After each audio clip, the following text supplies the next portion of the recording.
Operation blue star, अहम तारीख। पंजाब समस्या की शुरुआत 1970 के दशक से अकाली राजनीति में खींचतान और अकालियों की पंजाब संबंधित मांगों के रूप में हुई थी। 1973 और 1978 में अकाली दल ने आनंदपुर साहिब प्रस्ताव पारित किया। मूल प्रस्ताव में सुझाया गया था कि भारत की केंद्र सरकार का केवल रक्षा, विदेश नीति, संचार और मुद्रा पर अधिकार हो, जबकि अन्य विषयों पर राज्यों को पूर्ण अधिकार हो। वे भारत के उत्तरी क्षेत्र में स्वायत्तता चाहते थे। उनकी मांग थी कि चंडीगढ़ केवल पंजाब की ही राजधानी हो, पंजाबी भाषी क्षेत्र पंजाब में शामिल किए जाए, नदियों के पानी के मुद्दे पर सर्वोच्च न्यायालय की राय ली जाए, नहरों के हेडवर्क्स और पनबिजली बनाने के मूलभूत ढांचे का प्रबंधन पंजाब के पास हो, फौज में भर्ती काबिलियत के आधार पर हो और इसमें सिखों की भर्ती पर लगी कथित सीमा हटाई जाए तथा अखिल भारतीय गुरुद्वारा कानून बनाया जाए। अकालियों का समर्थन और प्रभाव बढ़ने लगा। इसी बीच अमृतसर में 13 अप्रैल 1978 को अकाली कार्यकर्ताओं और निरंकारियों के बीच हिंसक झड़प हुई। इसमें 13 अकाली कार्यकर्ता मारे गए। रोष दिवस में सिख धर्म प्रचार की संस्था के प्रमुख जरनैल सिंह भिंडरांवाले ने बढ़-चढ़कर हिस्सा लिया।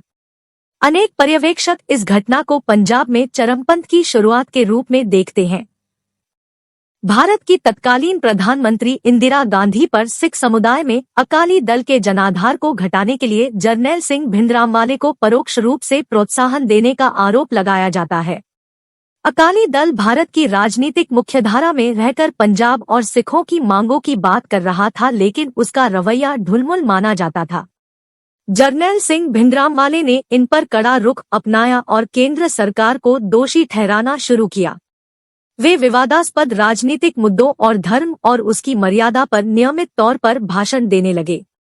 उन्हें एक तबके का समर्थन भी मिलने लगा।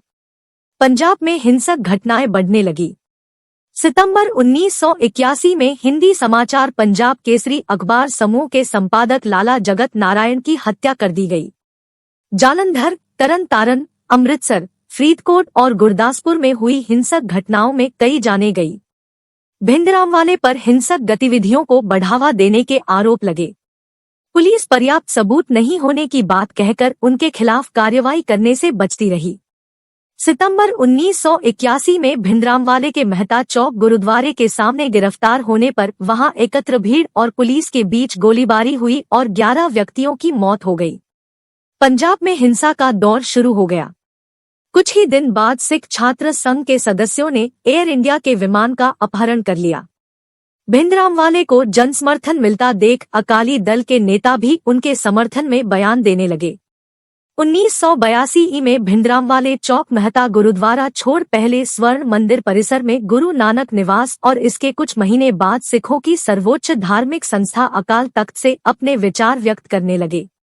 अकाली दल ने सतलुज यमुना लिंक नहर बनाने के खिलाफ जुलाई 1982 में अपना नहर रोको मोर्चा छेड़ रखा था, जिसके तहत अकाली कार्यकर्ता लगातार गिरफ्तारियां दे रहे थे। इसी बीच स्वर्ण मंदिर परिसर से भिंडरांवाले ने अपने साथी अखिल भारतीय सिख छात्र संघ के प्रमुख अमरीक सिंह की रिहाई के लिए नया अभियान शुरू किया। अकालियों ने अपने मोर्चे का भिंडरांवाले के मोर्चे में विलय कर दिया और धर्म युद्ध मोर्चे के तहत गिरफ्तारियां देने लगे। हिंसक घटनाएं और बढ़ी। पटियाला के पुलिस उपमहानिरीक्षक के दफ्तर में बम विस्फोट हुआ। पंजाब के उस समय के मुख्यमंत्री दरबारा सिंह पर भी हमला हुआ। अप्रैल 1983 में पंजाब पुलिस के उपमहानिरीक्षक एएस अटवाल की दिन दहाड़े हरिमंदिर साहब परिसर में गोली मार दी गई। पुलिस का मनोबल गिरता चला गया। कुछ महीने बाद पंजाब रोडवेज की एक बस में घुसे बंदूकधारियों ने जालंधर के पास कई हिंदुओं को मार डाला। इंदिरा गांधी सरकार ने पंजाब में दरबारा सिंह की कांग्रेस सरकार को बर्खास्त कर दिया और राष्ट्रपति शासन लागू कर दिया। लेकिन पंजाब की स्थिति बिगड़ती गई। मार्च 1984 तक हिंसक घटनाओं में 298 लोग मारे जा चुके थे। इंदिरा गांधी सरकार की अकाली नेताओं के साथ 3 बार बातचीत हुई। आखिरी चरण की बातचीत फरवरी 1984 में तब टूट गई जब हरियाणा में सिखों के खिलाफ हिंसा हुई। 1 जून को भी स्वर्ण मंदिर परिसर और उसके बाहर तैनात केंद्रीय रिजर्व आरक्षी बल के बीच गोलीबारी हुई। संत जरनैल सिंह, कोर्ट मार्शल किए गए मेजर जनरल सुभेग सिंह और सिख स्टूडेंट्स फेडरेशन ने स्वर्ण मंदिर परिसर के चारों तरफ खासी मोर्चाबंदी कर ली थी। उन्होंने भारी मात्रा में आधुनिक हथियार और गोला बारूद भी जमा कर लिया था। 1985 में होने वाले आम चुनाव से ठीक पहले इंदिरा गांधी इस समस्या को सुलझाना चाहती थी। अंततः उन्होंने सिखों की धार्मिक भावनाएं आहत करने के जोखिम को उठाकर भी इस समस्या का अंत करने का निश्चय किया और सेना को ऑपरेशन ब्लू स्टार करने का आदेश दिया। तात्कालिक स्थिति 2 जून को हर मंदिर साहिब परिसर में हजारों श्रद्धालुओं ने आना शुरू कर दिया था, क्योंकि 3 जून को गुरु अर्जुन देव का शहीदी दिवस था। उधर जब प्रधानमंत्री इंदिरा गांधी ने देश को संबोधित किया तो ये स्पष्ट था कि सरकार स्थिति को खासी गंभीरता से देख रही है और भारत सरकार कोई भी कार्रवाई कर सकती है। पंजाब से आने जाने वाली रेलगाड़ियों और बस सेवाओं पर रोक लग गई, फोन कनेक्शन काट दिए गए और विदेशी मीडिया को राज्य से बाहर कर दिया गया। भारतीय सैन्य अभियान 3 जून को भारतीय सेना ने अमृतसर पहुंचकर स्वर्ण मंदिर परिसर को घेर लिया। शाम में शहर में कर्फ्यू लगा दिया गया। 4 जून को सेना ने गोलीबारी शुरू कर दी ताकि मंदिर में मौजूद मोर्चाबंद चरमपंथियों के हथियारों और असलहों का अंदाजा लगाया जा सके।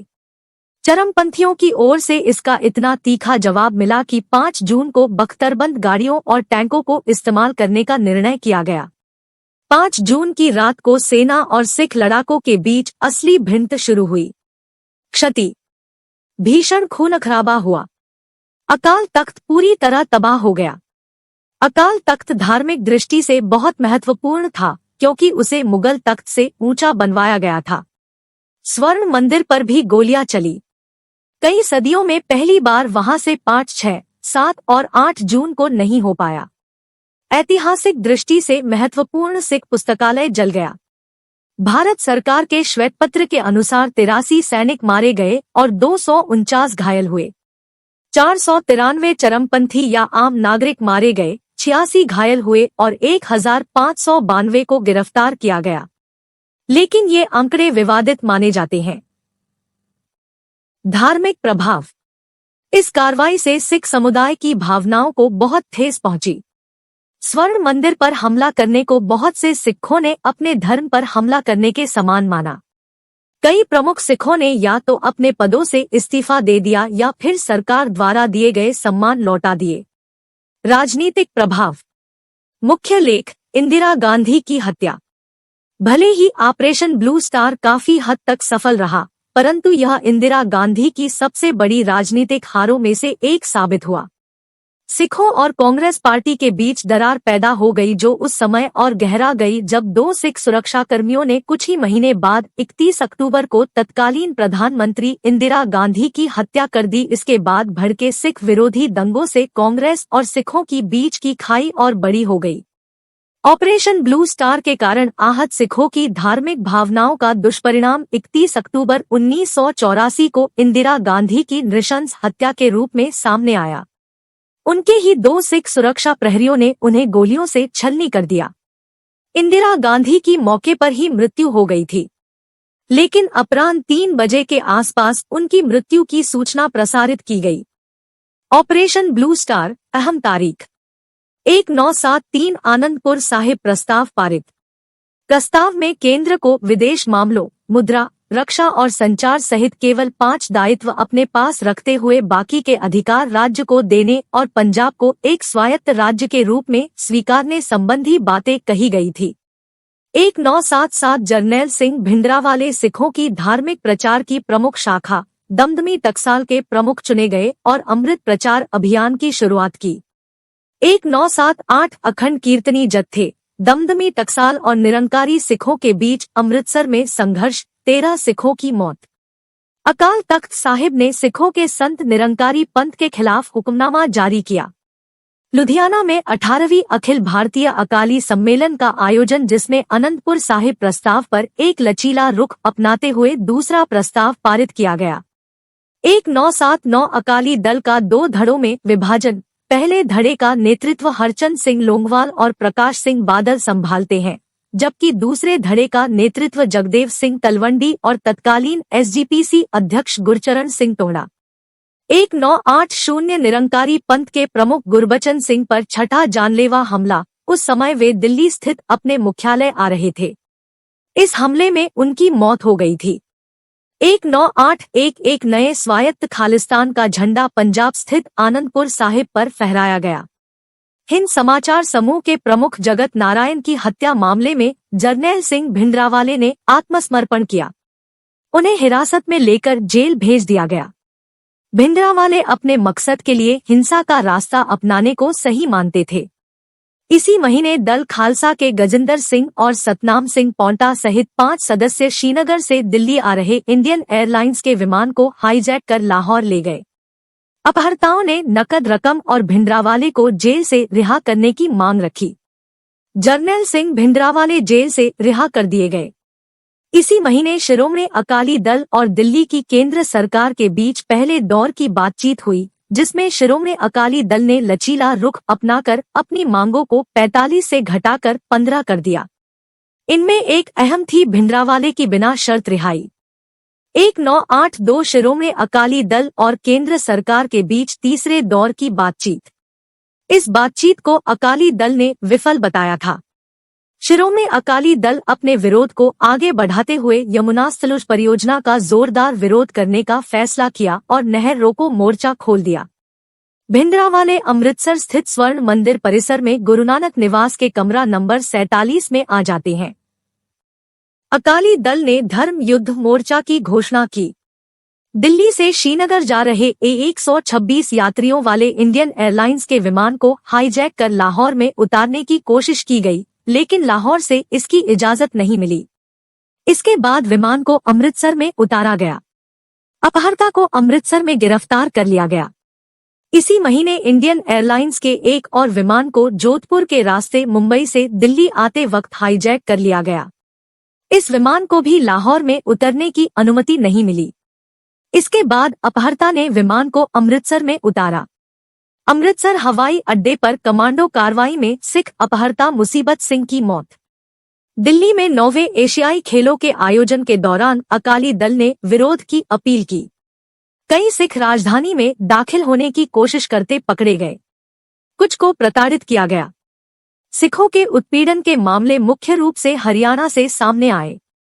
1983 पंजाब पुलिस के डीआईजी अवतार सिंह अटवाल की अमृतसर में स्वर्ण मंदिर के ठीक सामने हत्या कर दी गई।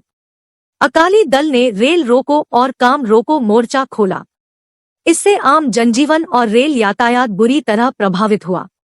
दरबारा सिंह के नेतृत्व वाली पंजाब की कांग्रेस सरकार को भंग कर राज्य में राष्ट्रपति शासन लागू कर दिया गया। भिंडरावाले अब अमृतसर स्थित स्वर्ण मंदिर के गुरु नानक निवास से परिसर के सबसे अहम हिस्से यानी अकाल तख्त साहिब में पहुंच गए थे। 1984 पंजाबी के सर्वाधिक पढ़े जाने वाली मासिक पत्रिका प्रीतलारी के संपादक और वरिष्ठ पत्रकार सुमित सिंह शम्मी की हत्या कर दी गई। पूर्व विधायक और अमृतसर में भाजपा प्रमुख हरबंस लाल खन्ना की उनके अंगरक्षक समेत गोली मारकर हत्या। अगले दिन उनकी शवयात्रा में हिंसा भड़क गई। इसमें 8 लोग मारे गए और 9 घायल हुए थे। हिंदू ब्राह्मण परिवार से आने वाले पंजाबी भाषा के प्रोफेसर विश्वनाथ तिवारी की उनकी पत्नी समेत हत्या कर दी गई। प्रोफेसर तिवारी की पत्नी पंजाबी थी। दोनों गुटों लोगमवाल और भिंडरावाले ने पर्चे बांटकर एक दूसरे पर सिख संप्रदाय के नीचे गिरने का कारण बनने के आरोप लगाए। हिंद समाचार समूह के संपादक जगत नारायण की हत्या के बाद उनके बेटे रमेश चंद्र ने जिम्मेदारी संभाली थे उनकी भी जालंधर स्थित उनके कार्यालय में हत्या कर दी। अमृतसर स्थित दरबार साहिब यानी स्वर्ण मंदिर परिसर में भारतीय सेना ने प्रवेश किया। सेना ने स्वर्ण मंदिर को चारों ओर से घेर लिया। भारी गोलाबारी और संघर्ष में सैकड़ों लोगों की मौत हुई। मंदिर परिसर भी क्षतिग्रस्त। इस हमले में भिंडरावाले और लेफ्टिनेंट जनरल शहबेग सिंह सहित कई प्रमुख लोगों की मौत। इस अभियान को ऑपरेशन ब्लू स्टार का नाम दिया। देश के कई हिस्सों में सिख सैनिकों के विद्रोह की खबरें आती है। सिख रेजिमेंट के करीब 500 सैनिकों ने राजस्थान के गंगानगर जिले में ऑपरेशन ब्लू स्टार की खबरें सुनकर बगावत कर दी थी। बिहार के रामगढ़ अब झारखंड में अलवर, जम्मू, ठाणे और पुणे में सिख सैनिकों ने विद्रोह किया था। रामगढ़ में विद्रोही सैनिकों ने अपने कमांडर ब्रिगेडियर एससी पुरी की हत्या कर दी थी। भारत सरकार ने ऑपरेशन ब्लू स्टार पर एक श्वेतपत्र जारी किया, लेकिन उसे आलोचना का सामना करना पड़ा।